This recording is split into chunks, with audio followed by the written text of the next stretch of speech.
Misalnya untuk karbonil ini ya, yang merupakan gugus yang banyak terdapat dalam senyawa farmasi ya, itu bisa muncul dari 1800 sampai 1690 dan ini jaraknya 10-10 ya, 10-10 gitu, kurang lebih.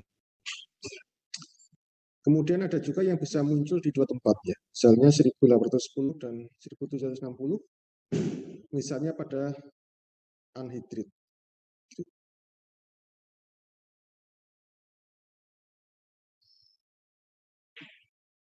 Jadi kalau ada muncul dua bit tersebut, bisa sebagai indikasi anhidrit.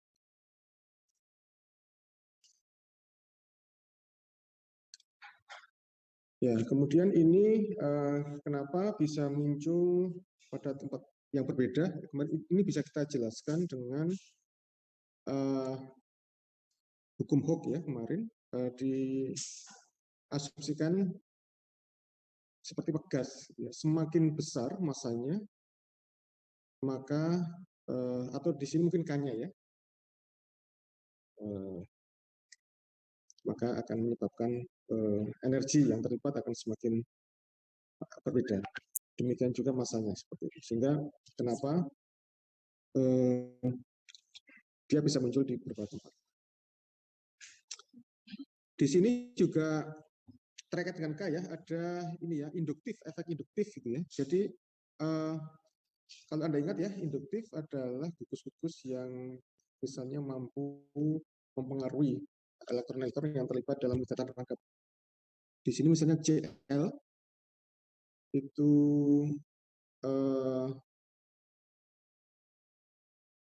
dia menarik elektron seperti itu karena elektron negatif, sehingga karakteristik dari C positifnya semakin besar, sehingga momen dipolnya akan semakin besar, sehingga dia cenderung muncul pada bilangan gelombang yang lebih besar atau pada energi yang lebih tinggi seperti itu. Anhidrit itu juga ada efek induktif. Untuk ester, efek induktifnya lebih kecil. Sebaliknya untuk amida misalnya, yang terjadi adalah efek konjugasi. Efek konjugasi dia tidak menarik tetapi menyumbang ya, justru menumbang elektron, sehingga menstabilkan dipol dari C dan O, sehingga energi yang terlibat semakin kecil. Sehingga kenapa dia muncul pada panjang atau bilangan gelombang yang lebih rendah. Jadi kira-kira semacam itu kita bisa menjelaskan dengan menggunakan pendekatan hukum Hooke ya.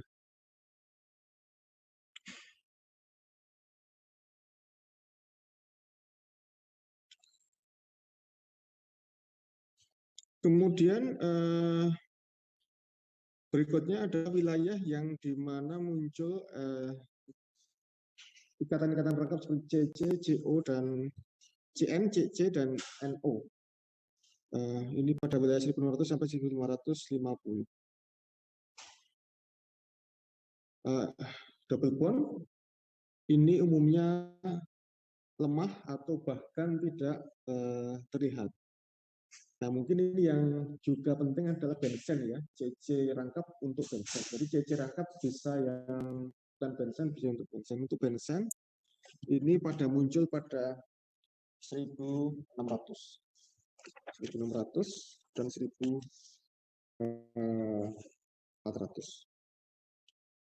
Kemudian jika terjadi efek adanya konjugasi, itu menurunkan bilangan gelombang yang muncul. Jadi bensen itu, Anda ingat ya, bensen itu ikatan ada efek konjugasi di sana. Ikatan rangkapnya berseling seperti itu sehingga itu menurunkan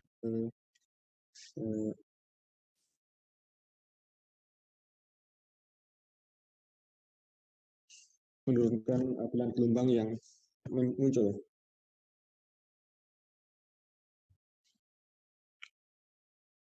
Bisa juga benzen kemudian di sana mengikat karbonil misalnya. Ada benzen ada karbonil, ini juga bisa mengubah munculnya peak, di mana akan muncul pada energi yang lebih rendah karena efek konjugasi.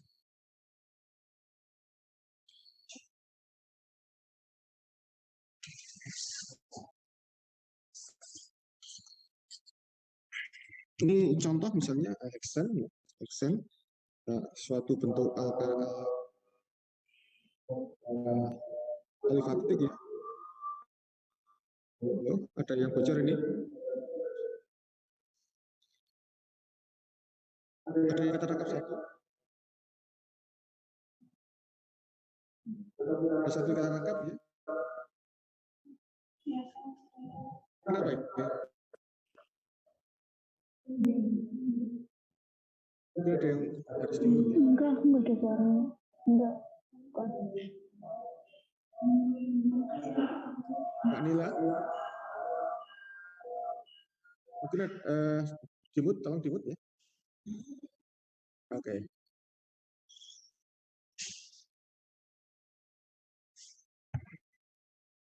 Misalnya untuk heksen ya, ada beberapa peak yang kemudian bisa muncul, CC kita rangkap, CH alifatik, CH bending ya. Kemudian ada CH di mana C-nya yang kita rangkap. Kemudian ada satu juga yang vibrasi out of plane ya, pada 900 ran itu juga justru yang dominan di sana.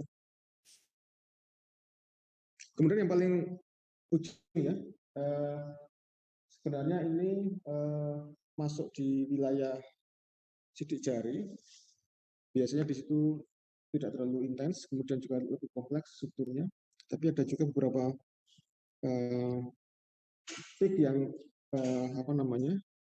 berasal dari ikatan seperti CCl, CO, CN, CC dan seterusnya.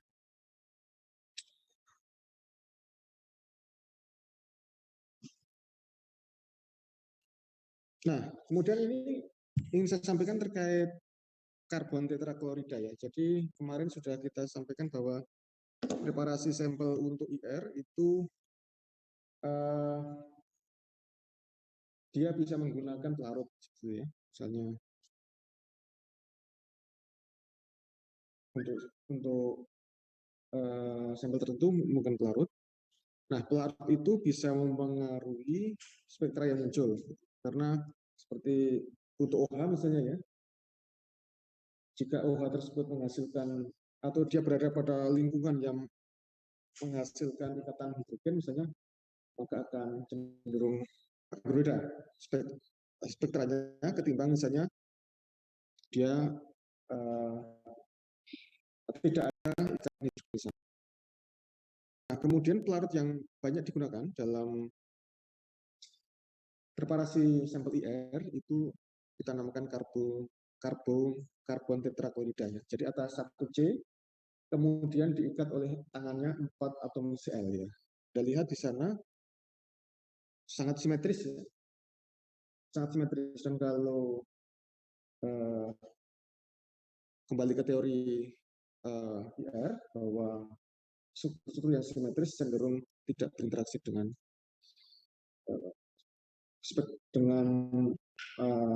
IR ya, radiasi IR. Karena itu Anda lihat di sini karbon tetraklorida itu bersih itu ya, dari sampai 1000 itu tidak ada peak sama sekali. Itu menguntungkan karena dia tidak akan mengganggu. Anda bayangkan kalau solvennya itu ada juga menghasilkan peak ya, maka dia akan mengganggu peaknya dari sampel. Untuk karbon tetraklorida karena tidak ada peak ya sampai 1500 sampai 1000 ya, itu tidak mengganggu. Kemudian dia baru muncul pada di di bawah 1000 itu dari ikatan CCL. Tetapi kan dia muncul pada daerah yang apa namanya di bawah 1000 ya, artinya tidak mengganggu peak utama yang muncul di atas 1500 ke atas, sehingga ini keuntungan dari penggunaan karbon tetrafluorida. Dan tentu dari struktur tersebut karbon tetrafluorida termasuk larut yang sifatnya non-polar, strukturnya semacam itu.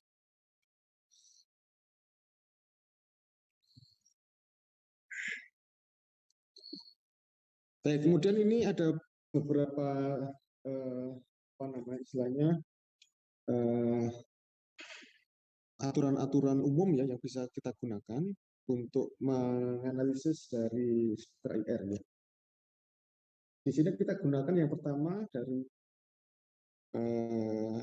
apa namanya ya rumus ini ya. Jadi kita bisa pertama kali melihat adanya karbonil, ada tidak di situ ya. Dan karbonil ini kembali ya sangat khas ya, memberikan absorpsi yang kuat pada 1800 sampai 1600. Itu dulu yang kita lihat ya. Jadi kita bisa menggunakan IR itu untuk dua, adanya atau tidak adanya gitu. Kalau ada karbonil itu informasi, tetapi kalau tidak ada karbonil itu juga informasi gitu. Jadi kita lihat dulu ada tidak peak yang menunjukkan karbonil. Kalau ada, berarti kita bisa membuat arah ya, oh berarti ini senyawa ada karbonil. Tapi kalau tidak ada, berarti tidak ada karbonil. Jika karbonil ada, kita bisa lanjut ya, mengidentifikasi gugus-gugus yang lain ya, misalnya asid, amida, ester. Jadi apakah karbonilnya bentuk ester, anhidrid, karbonilnya bentuk aldehid, bentuk keton gitu ya. Nah di sana beberapa peak yang mengindikasikan untuk gugus tersebut.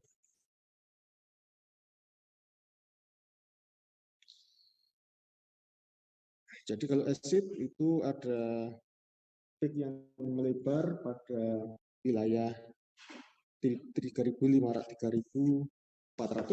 misalnya ya. Sementara kalau yang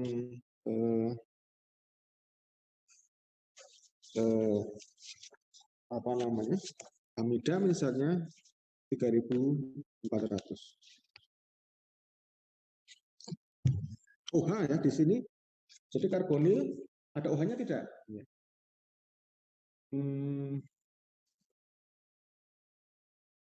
Kita bisa cek kemarin ya untuk karbonil itu, OH itu, jika berbentuk alkohol atau asam, maka bentuknya adalah 3.300.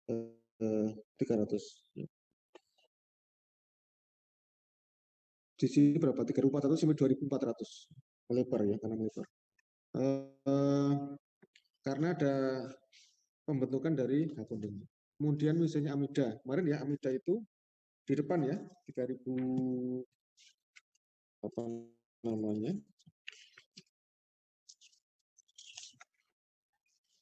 3.300 sampai 3.400 ya. Dan kita bisa melihat apakah dia primer, sekunder atau tersier. Tergantung dari peaknya, apakah tunggal, apakah rangkap, atau bahkan tidak ada. Kita bisa ngecek ester, anhidrid, dan yang sebaliknya jika CO-nya tidak ada ya absen, maka kita juga bisa mengecek ya alkohol dan fenol.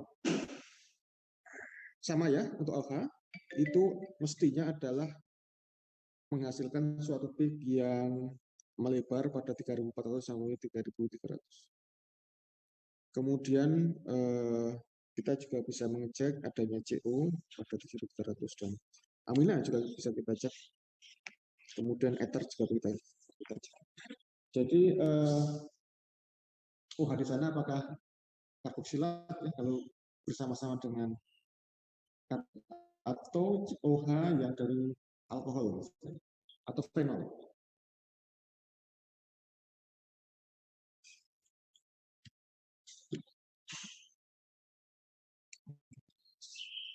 Itu ya. Jadi pertama dengan melihat ada tidaknya gus karbonil. Kemudian kita juga bisa mengidentifikasi double bond ya, atau aromatik. Itu kan penting juga ya. Informasi banyak yang berupa mengandung gus aromatik. Kita cek dulu apakah ada gus aromatik atau tidak.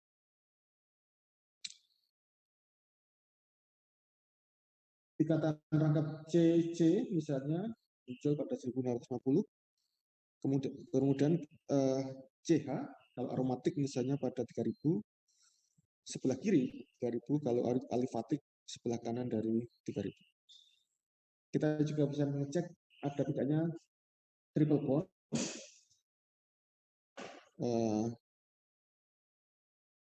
Misalnya di sini medium tetapi tajam pada 2250. Kalau CC triple bond misalnya tajam tapi lemah pada 2150. Kita juga bisa mengecek gugus nitro, gugus hidrokarbon. Itu ya, jadi kita bisa menggunakan kaidah ini ya, ini kaidah yang sederhana saya kira. Kita bisa mengecek gugus-gugus utama dari suatu senyawa ya, ada penyebabkan rangkap, bensen dan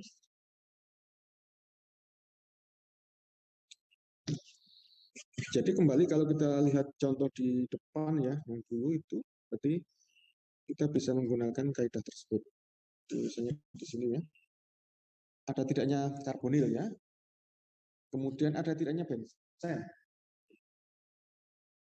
Dari sana kita sudah bisa mengeksklud misalnya dua senyawa dengan metode seperti itu.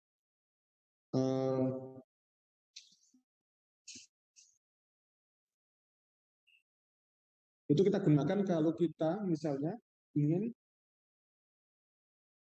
menganalisis senyawa yang kita nggak tahu strukturnya. Senyawa apa ini? Dengan adanya spektra R kita bisa coba. Atau misalnya ya, Anda melakukan suatu riset yang terkait dengan sintesis misalnya ya. Produk yang Anda hasilkan mestinya itu mengandung suatu karbonil misalnya. Anda bisa ngecek ya, apakah sudah terbentuk atau tidak produknya dengan ini, dengan melihat, oh ternyata sudah ada karbonilnya. Produknya sudah terbentuk misalnya seperti itu.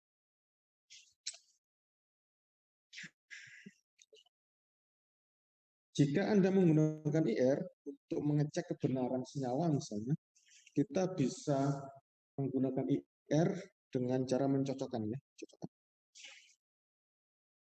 Kalau identik, oh berarti senyawanya identik. Kalau tidak, berarti tidak. Jadi kita bisa menggunakan dengan berbagai tujuan seperti itu.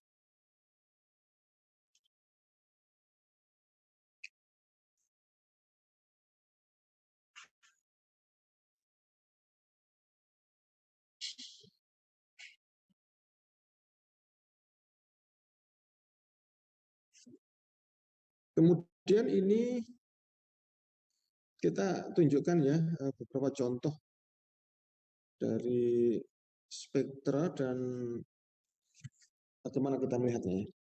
Jadi ini kalau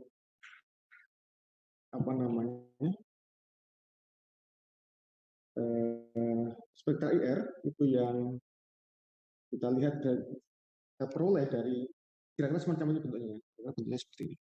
Jadi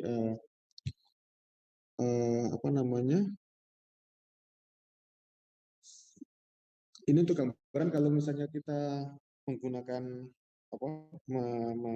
melakukan analisis dengan IR, kemudian kalau kita print ya spektranya kira-kira akan bentuknya seperti itu. Jadi ya sumbu Y-nya itu transmitan, sumbu X-nya dalam gelombang. Kemudian mungkin saya ulangi kemarin ya bahwa terkait intensitas ya, bahwa sumbu Y, sumbu X, sumbu Y-nya itu kan transmitans ya, artinya kalau kita sebut sebagai peak-nya itu intensif, walaupun angkanya kecil ya, misalnya 10 di sini,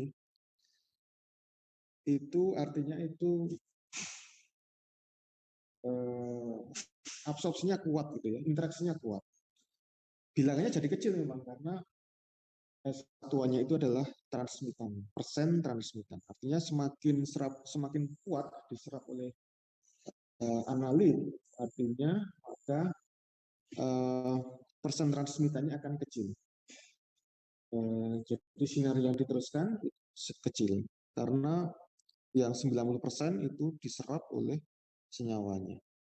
Jadi itu ya, walaupun bilangnya kecil ya 10, tapi kita bacanya itu kuat gitu ya, absorpsinya kuat. Nah di sini adalah contoh alkana ya. Alkana tidak ada gugus yang lain ya, hanya alifatik CH.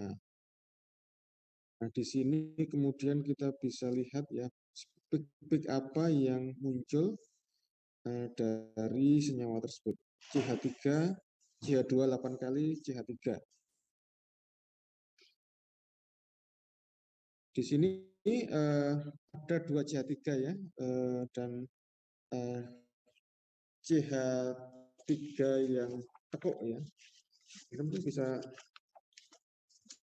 bisa apa namanya? Bisa lihat ya di tabel ya. CH3 tekuk itu muncul di panjang gelombang berapa? Nah, di sini muncul pada daerah 1400 ya. CH3 tekuk. Kemudian yang CH SP3 stretching itu pada 2800 kuat ya.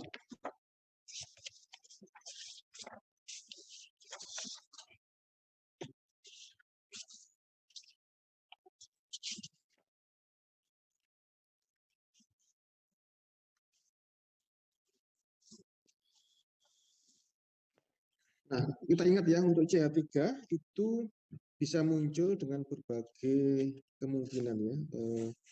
Bisa SP3, bisa SP2, bisa SP ya. Kalau SP3 itu sekitar di bawah 3000 benar ya berarti ini ya. 2800 benar ya.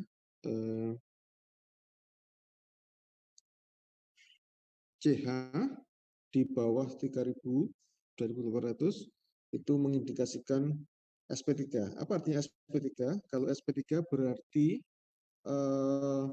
CH-nya itu bentuknya SP3, bukan ikatan rangkap atau ikatan rangkap 3. Kalau ikatan rangkap 2 itu akan muncul lebih tinggi di atas 3000. Dan artinya kalau CH SP3 maka di sana adalah yang indikasinya adalah alifatik, bukan CH bukan, maksudnya CH ya, bukan CH ikatan rangkap 2 misalnya dalam cincin ya, atau CH ikatan rangkap 3. Jadi di sini misalnya Anda lihat tidak ada pik-pik untuk gugus fungsional yang lain, misalnya karbonil dan lain-lain. Oh, berarti ini kemungkinan strukturnya hanya berupa alifatik, gitu ya, ikatan C, C, C. Kemudian juga tidak ada indikasi ikat cincin, ya, karena tidak ada indikasi ke sana, sehingga kita bisa duga arahnya adalah alifatik, alkana alifatik. Kemudian ini ya yang CH3 di bawah ini bisa juga muncul ya, muncul apa? Jadi tidak muncul di satu tempat, tetapi juga apa? Muncul di panjang bilangan global yang lebih rendah. Untuk CH3 bending itu bisa asimetrik, bisa simetrik. Karena itu kenapa muncul pada dua tempat ya. 1460 untuk asimetrik, 1375 untuk simetris. Karena itu kenapa di sini muncul ada CH3 ya, yang apa namanya di 1375 dan 1400.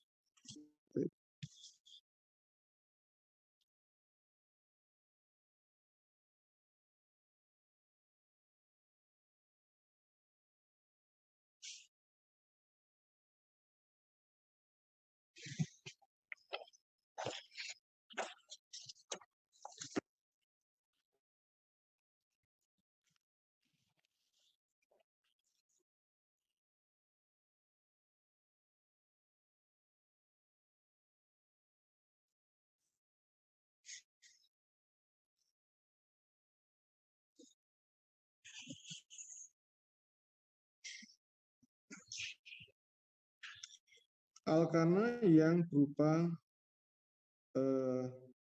cincin.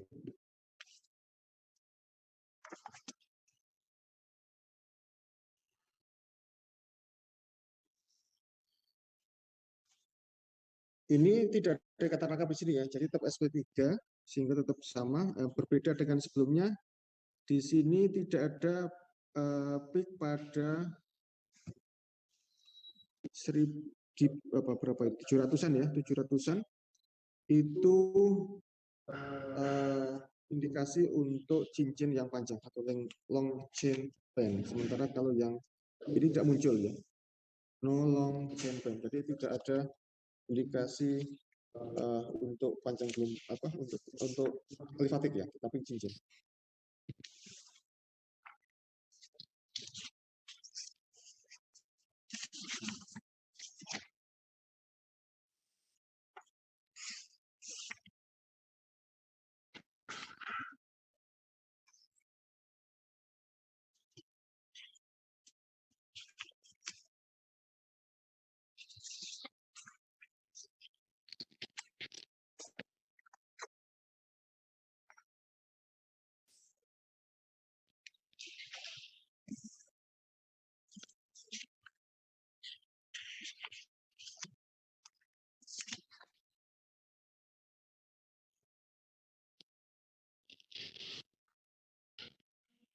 Nah, jadi ingat ya, untuk CC itu munculnya adalah di wilayah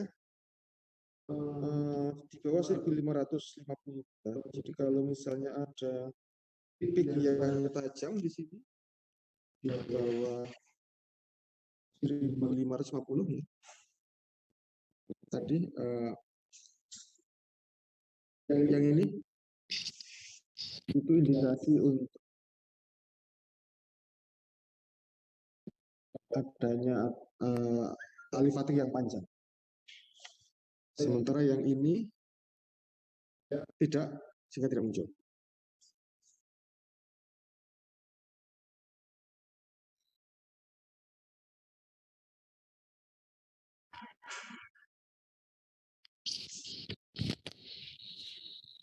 Kemudian juga di sini bedanya adalah tidak ada muncul CH3 ya.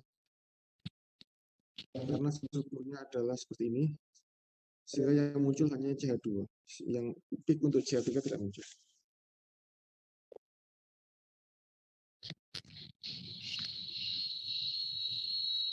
Ya, jadi untuk CH2 dan CH3 itu khas itu muncul di daerah ini, daerah sini ya. Di daerah 1400 1300. Itu untuk CH2 atau CH3. Jadi memang kalau untuk PR itu bedanya dengan NMR, memang kita tidak bisa mengidentifikasi apa ya, masing-masing C-nya gitu. Tapi kita bisa mengidentifikasi misalnya apakah ada CH2, apa ada CH ya maksud saya. Kemudian misalnya apakah ada CH3-nya misalnya, atau CH2-nya itu, CH-nya itu apakah ikatan rangkap atau ikatan rangkap 3 dan seterusnya. Seperti saja.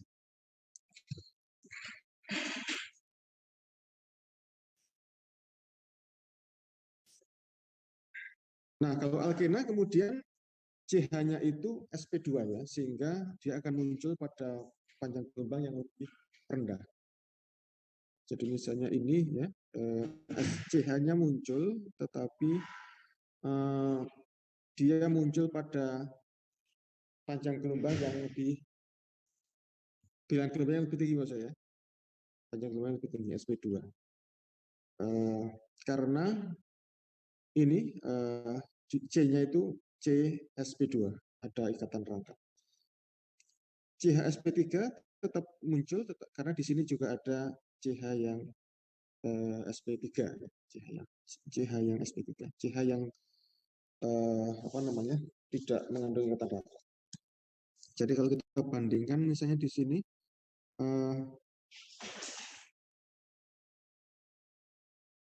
ini ya, ini hanya CsP3, ChSp3. Kalau muncul pik tambahan di sini, ini mirip ya, tapi ada muncul pik tambahan, nah ini ya, ini berarti CH yang sp2. Artinya kalau sp2 berarti kemungkinan ada ikatan rangkapnya ya, ikatan rangkap. Dan itu di sini, oh berarti ada ikatan rangkap.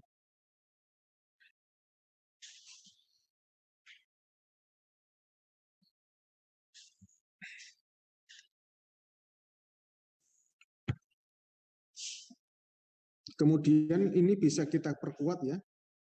Kalau ini CH-nya, ini CC-nya ya. CC stretching 1600. CC stretching 1600. Ya, CC 1600.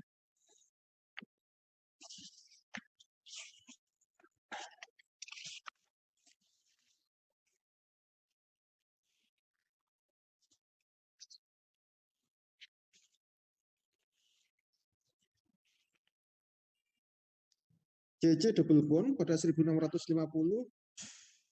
tetapi seringkali tidak lemah ya, seringkali lemah. Sementara kalau CC benzen itu pada 1600 dan 1400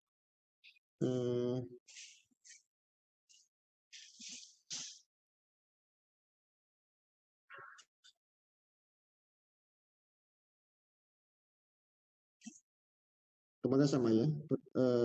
Jadi di sini kalau muncul ya 1600 maka itu indikasi ke CC. Dengan demikian kita bisa mengidentifikasi ini ya, alkena ini dengan dua pik ini. Yang pertama CHSP2, kemudian CC double bond.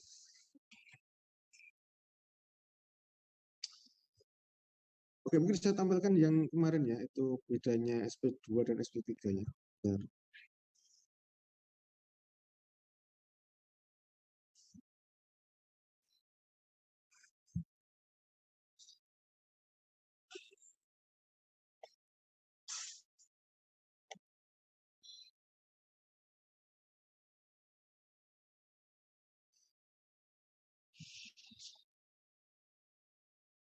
Ini ya.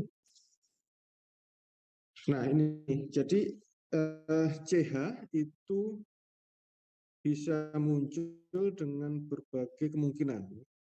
CH sp3, kalau sp3 berarti misalnya CH seperti ini. Tetapi kalau CH-nya itu sp2, misalnya pada benzen. Jadi C-nya salah satunya itu memiliki ikatan rangkap.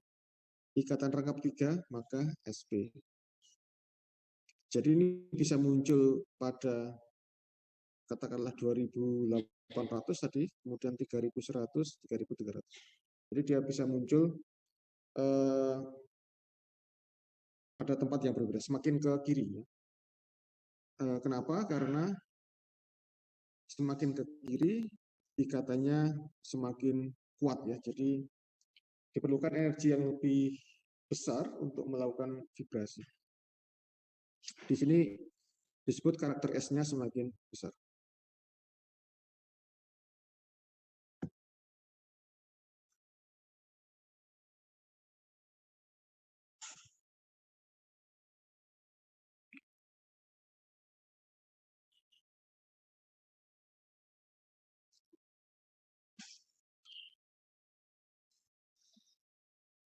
Kemudian contoh misalnya alkuna seperti apa? Alkuna SP2 stretching pada berapa itu 3.200-an. Ya, di atas 3.100 ya, 3.200 stretching.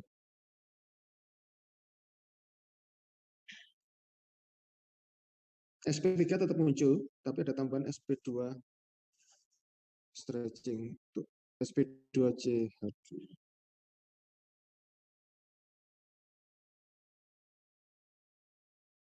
Ini ya, masih alkuna ya. Mungkin coba kita lihat alkuna ya, alkuna. Ini alkuna.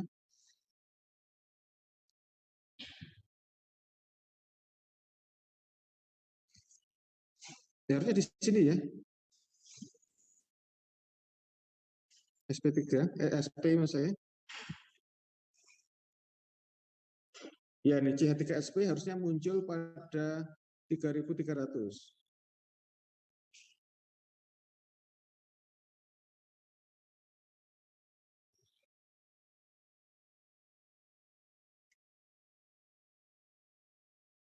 Nah, ini SP contohnya. Lebih anu ya, lebih jauh ya dibanding SP3-nya ya. Karena itu dia sepertinya seperti peak tersendiri. Kalau tadi kan masih overlap ya. Karena jaraknya nah seperti overlap. Tapi sebenarnya ini sendiri, peak sendiri sebenarnya. Tapi karena mepet gitu seperti overlap. Menjadi overlap. Kalau alkuna dia tidak overlap. Jadi semakin jauh ke kiri. Kemudian ini tetap muncul ya SP3 dari CH. Ini karena di sini ada. Kemudian CC stretching.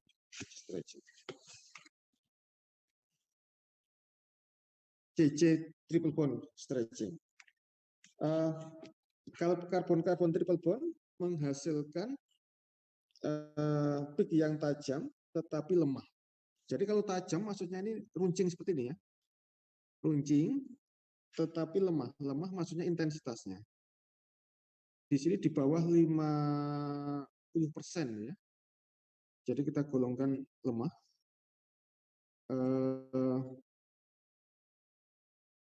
Sehingga ini identik dengan CC triple bond. Jadi ada 3 dari CH, SP2 dari CH, CC stretching. Nah, gini ya, mungkin supaya Anda ya bahwa dari sini saja kita tidak akan bisa ketemu ini.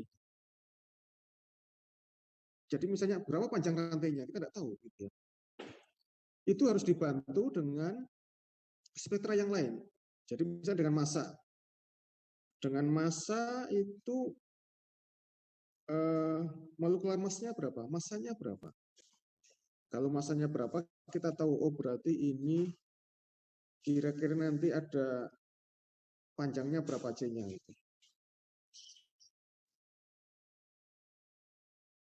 Karena kita tahu dari massanya. Kalau massanya kan eksak ya. Kalau massa sekian, oh artinya senyawanya mestinya strukturnya semacam ini. Terlebih kalau dibantu dengan NMR, bisa kita menganalisis ada berapa lingkungan dari C itu ya. Ada C-nya berapa cecer itu. Dari IR kita bisa mengidentifikasi mestinya senyawa tersebut ada misalnya alkuna misalnya. Ada SPCH, ada SP3, ada ikatan rangkap 3 di sana alkuna, tidak ada khusus yang lain, bensen dan seterusnya, karbonil dan seterusnya. Jadi itu yang diperoleh dari IR. Bisa paham ya? Jadi dari sini kita tidak bisa misalnya langsung ketemu ini, tetapi kita bisa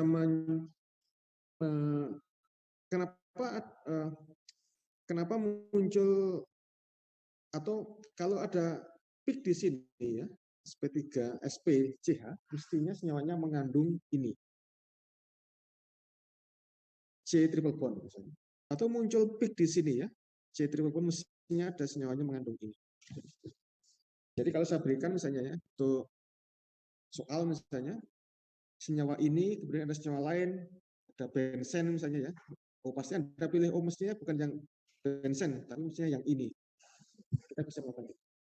Tapi dari IR sendirian ya, itu tidak bisa langsung menemukan strukturnya itu ini.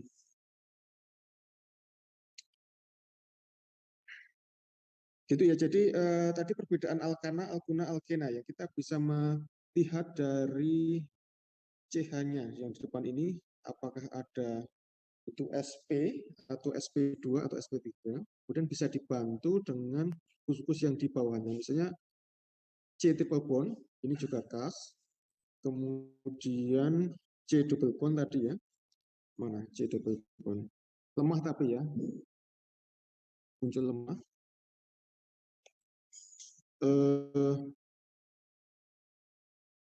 Ya ini juga lemah, cenderung lemah ya. C double bond seperti itu. Kemudian kita bisa lanjut misalnya untuk bagaimana untuk aromatik ya, aromatik. Di sini ada CH3, substitusi CH3 ya, sehingga tetap muncul SP3 untuk CH, kemudian juga SP2 ya, karena ada ikatan rangkap di sini. CC aromatik, CC aromatik. Nah ini tadi yang CC aromatik ya. CC double bond atau CC benzen itu pada 1400. Di sini ya 1400. Naik sedikit ya. Nah ini juga permasalahan untuk IR sebenarnya ya. IR itu kadang-kadang ya geser-geser sedikit itu ya, geser tidak akurat sekali. Tidak beda dengan akurasi MS ya. Kalau MS itu kan angkanya lebih eksak ya, masanya sekian. Tapi kalau IR kadang-kadang memang geser-geser sedikit. Misalnya kalau di sini kan bensin 1400 misalnya, 1600. Ini muncul di 1500.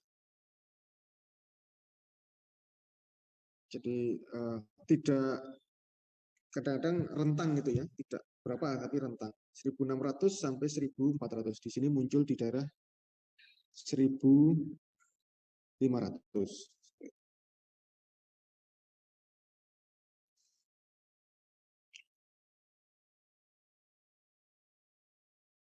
Kemudian di sini ini juga mungkin Anda bisa cari literatur ya, bahwa di sini juga kalau monosubstitusi itu bisa muncul peak di sini ya. Ini saya kira juga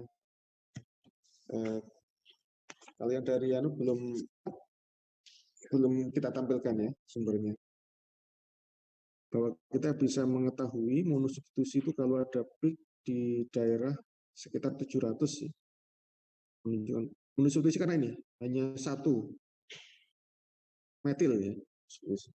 Monosubstitusi juga muncul bisa di sini. Jadi di IR juga seringkali terjadi peaknya itu muncul di beberapa tempat ya. Monosubstitusi misalnya monosubstitusi di sini muncul lagi di sini. Ini semacam apa ya? Resonansi gitu ya. Resonansi itu artinya kalau nada itu kan bisa muncul di satu tempat, kemudian di tempat yang lain, lebih tinggi atau lebih rendah. Jadi semacam itu. Pik-pik untuk menunjukkan adanya monosubstitusi, dia muncul di berapa? 1800 sampai 2000, kemudian muncul lagi di 700-an ya. Jadi overtone ya. Resonansi.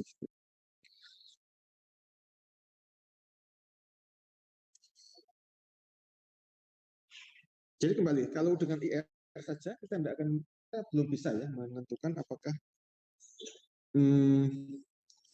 tapi kita bisa mengidentifikasi misalnya. Mestinya kalau ada CC straight aromatik, kemungkinan senyawanya itu berupa aromatik. Seperti itu.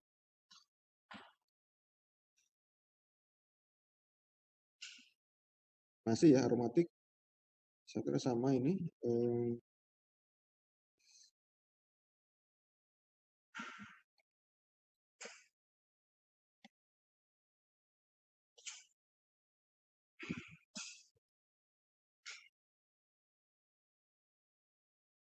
Masih sama ya.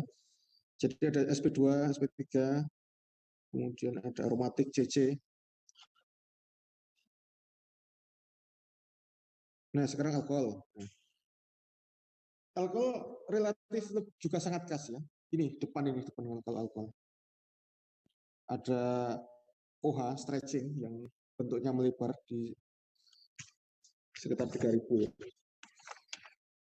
Dan 3300 ya untuk alkohol. Kemudian kalau bentuknya melebar seperti ini berarti alkoholnya lingkungannya itu memungkinkan pembentukan bonding ya. Ikatan H apa? Ikatan hidrogen ya, ikatan hidrogen. Sehingga bentuknya melebar semakin besar bondingnya, maka akan semakin melebar.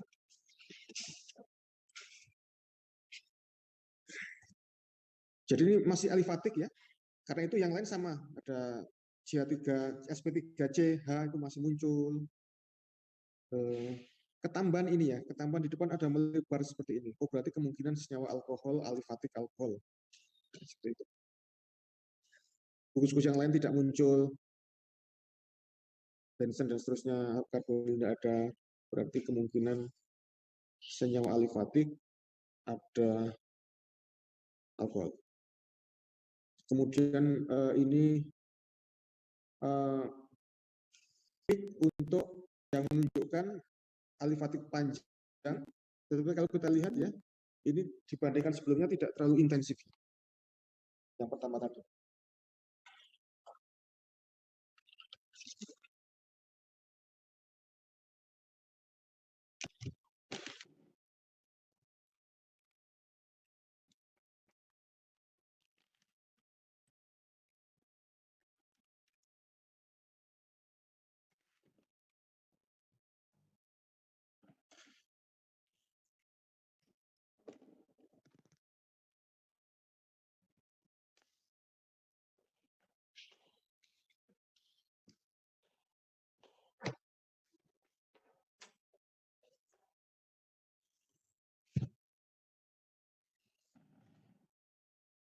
Alkohol dan fenol juga sama. Alkohol dan fenol ini juga masih sama. Nah, misalnya alkohol, fenolik ya, fenolik, kemudian benzen. Nah, kemudian munculnya di sini aromatik, dikasih aromatik. Berarti kemudian kita bisa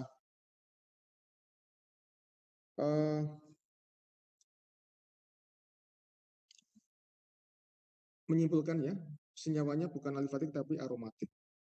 Ada CC aromatik.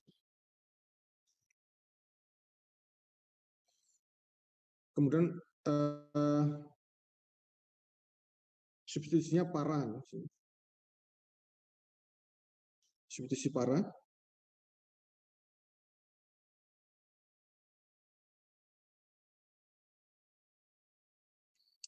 Substitusi para.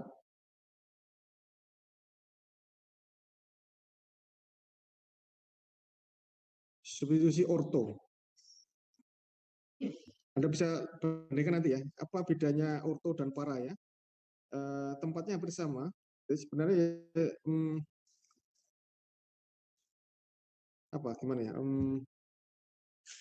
Tidak sangat khas gitu ya. Jadi memang itu memang apa namanya dalam IR memang tidak seperti kalau massa.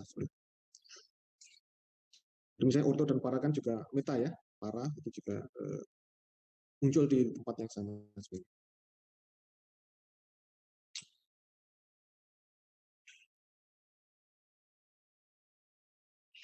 Ether, kalau ether apa ini anunya?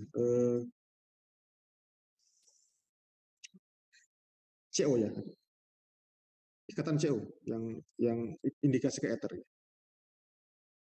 CO.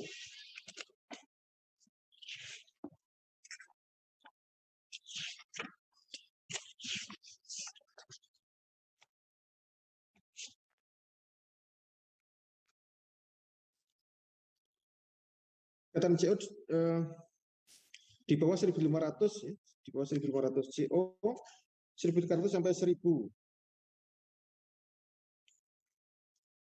Nah, di sini munculnya CO. Itu indikasi ke ether. Ether.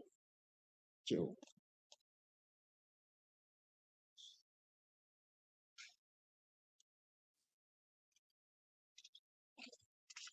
Jadi untuk yang ini untuk spektra ini penting di sini. CO untuk menunjukkan bahwa senyawanya itu adalah ether.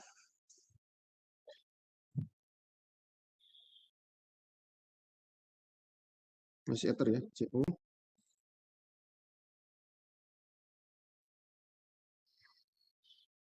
Aldehid. Nah ini karbonil ya. 1600 tajam ya, karbonil munculnya.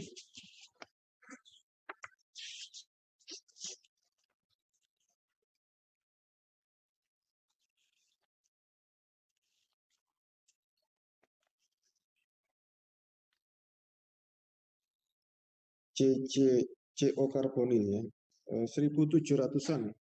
1700 oke ya pas ya 1700 base value-nya. Kemudian untuk aldehid 1725. 1700 oke 1700-an ya 1725. Berarti ini aldehid. Kita bisa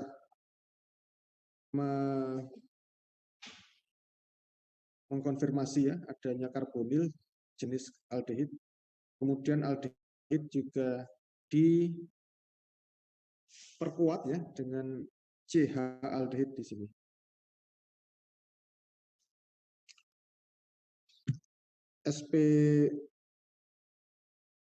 CHSP3 juga masih muncul ya karena ada gugus ini ya, gugus alifatiknya di sini.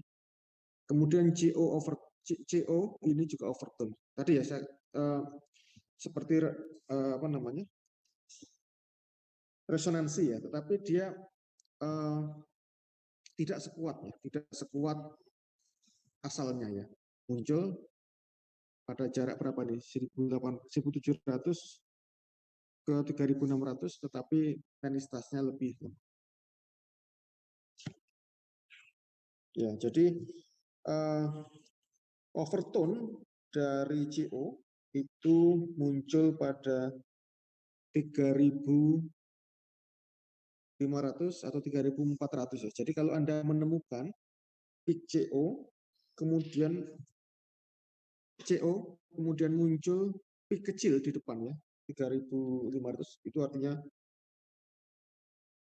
indikasi yang kuat untuk adanya CO, overtone dari CO di sini.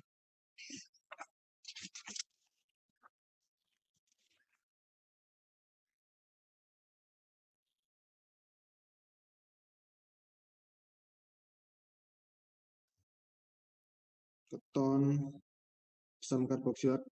Nah, ini contoh-contoh yang ya, sama-sama karbonil, tapi keton, asam karboksilat itu muncul pada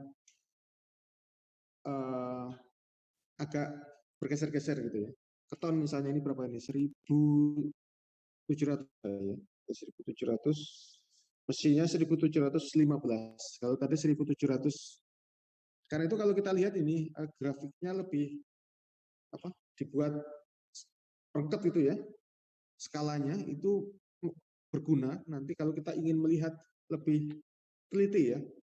Misalnya sama-sama 700, apakah 1715 atau 1725, nanti kita bisa menggunakan skala yang ini. Skala yang ini. Ini penting karena kita bisa mengidentifikasi nanti karbonilnya itu apakah jenis keton, aldehid, atau yang lain. Kemudian aromatik CC muncul. CH stretching tetapi intensitasnya lemah ya dibanding yang tadi, hanya tidak banyak, hanya satu, muncul sedikit monosubstitusi.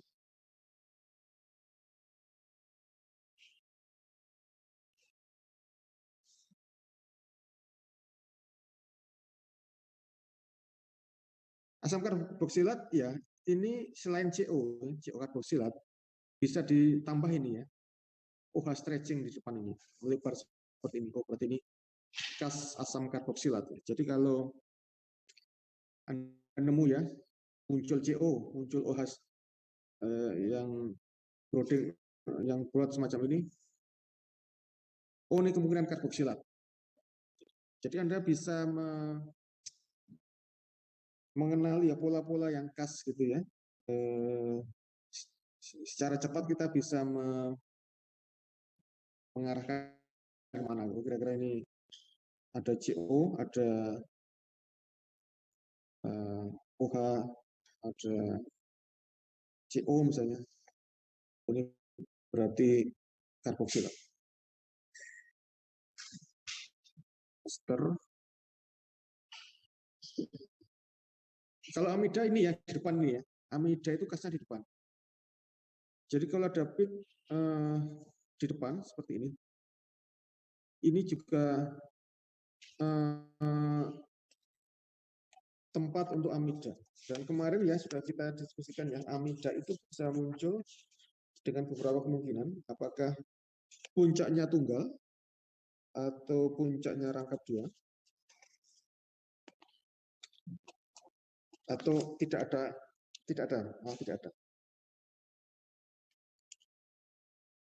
Di sini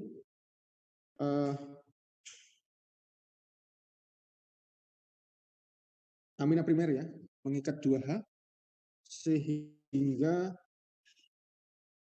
muncul peaknya 2. Nah ini NH2 primer, peaknya 2, kita lihat ya.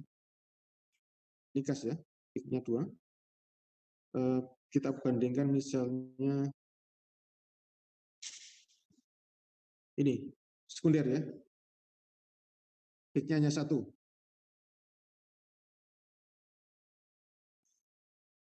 Primer peaknya 2, sekunder peaknya 1.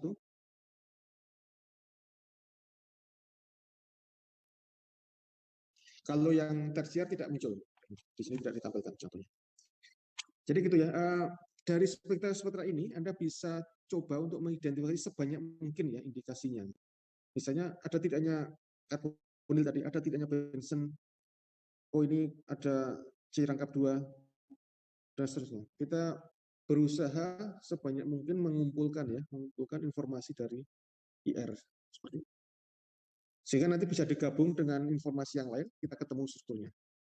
Tapi dari IR kita bisa mengidentifikasi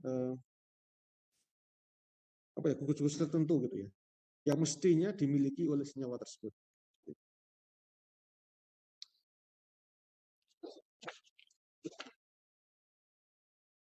Gitu ya, nanti Anda pelajari lagi.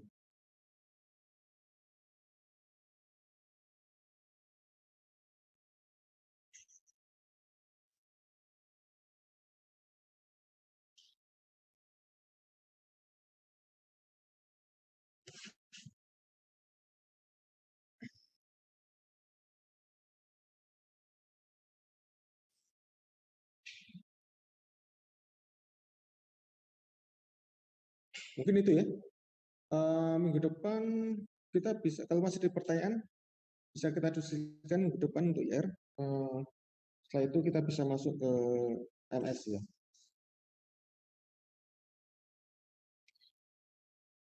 Baik, ini karena waktu saya akhiri. Saya ingatkan untuk presensi ya. Terus ya. Sampai jumpa minggu depan. Minggu depan sudah puasa ya. Ya, saya ucapkan selamat menjalankan ya pada puasa, semoga berlangsung lancar kusuk ya.